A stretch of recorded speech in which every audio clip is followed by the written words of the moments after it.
Today on the Pandemic Jam, it's really stormy out today. We're having a tropical storm. So it's a good day to be indoors playing music.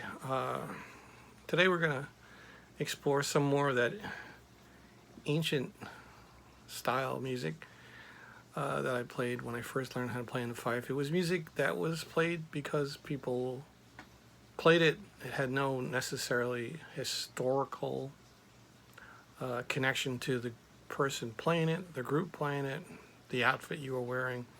They weren't trying to do anything except play music. So we called it ancient. And ancient referred to tempos. Really, it was a style as opposed to modern.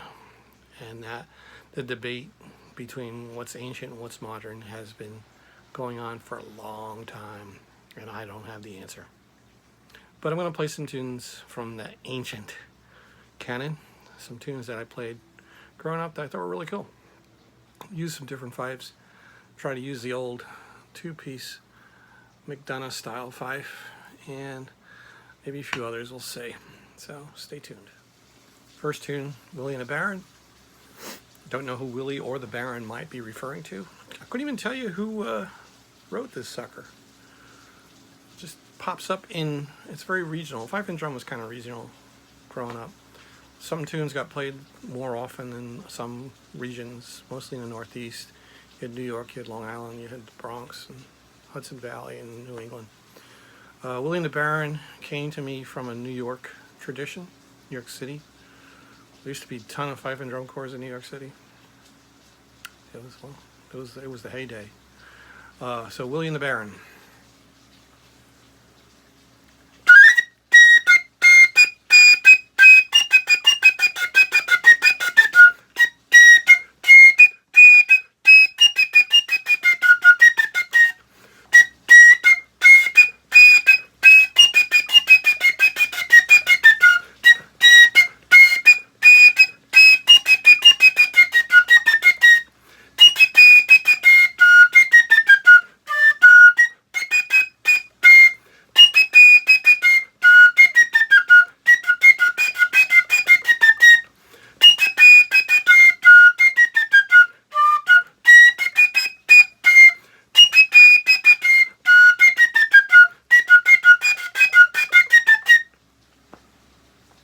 Willie and the Baron. The tune we're going to play now, Some Distance from Prussia, a classic part of the ancient canon. You'll hear it played by corps over and over again, jam sessions, etc. Not sure of its historic background. You'd have to look it up. But it was a tune I played a lot, and we're going to play it on the 10-hole McDonough. The 10-hole McDonough was an innovation of the mid-20th century. It allowed for the playing more than just the standard scale notes by simply lifting a finger here. So you could play a G sharp, A sharp, things like that. And you got a pretty decent sound out of that. It gave fifers more variety and options to play in terms of arrangements. So the 10-hole fife and Some Distance from Prussia.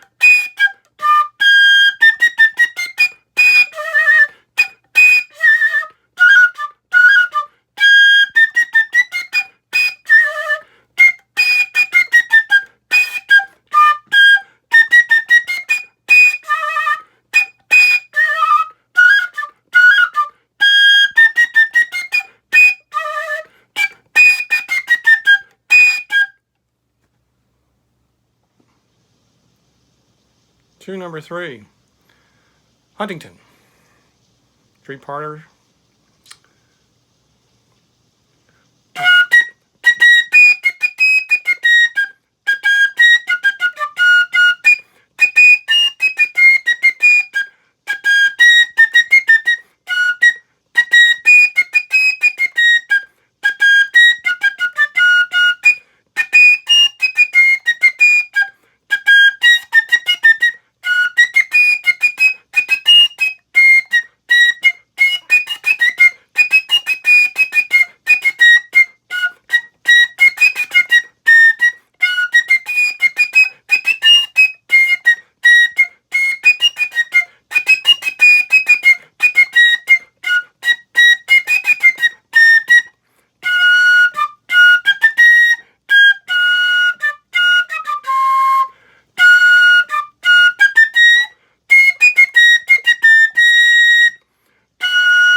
Huntington.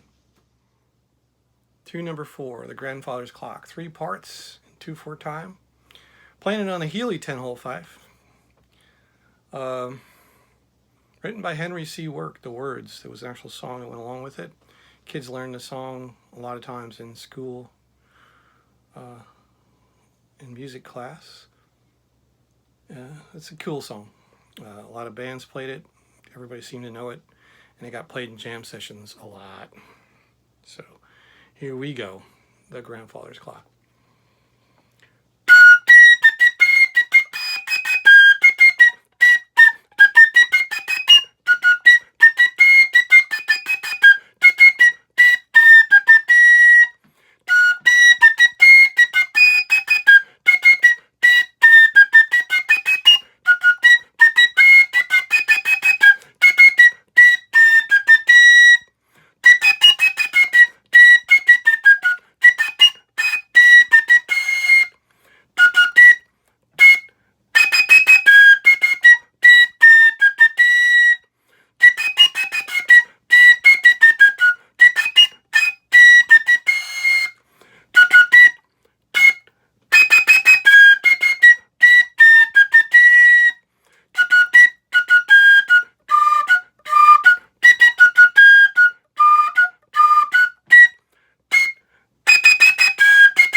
Grandfather's Clock.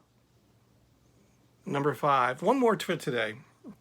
Another one that gets played a lot in jam sessions. The bands I played in didn't play this one on the street. I don't know why. Everybody else did.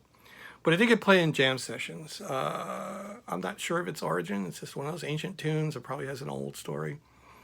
There's a good book published by the Sweetheart Flute Company about fife and drum tunes, one of their newer versions, and has annotations, great origin tales and sources for these tunes originally.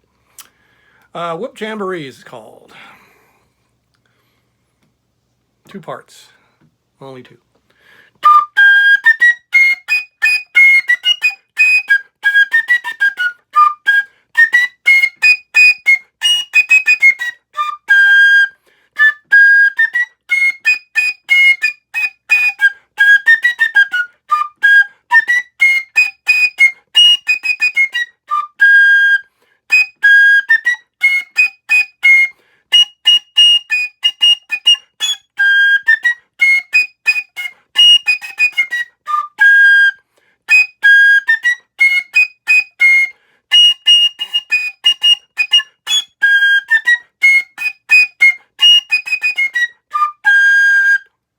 Whup Jamboree on the 10-hole Healy 5.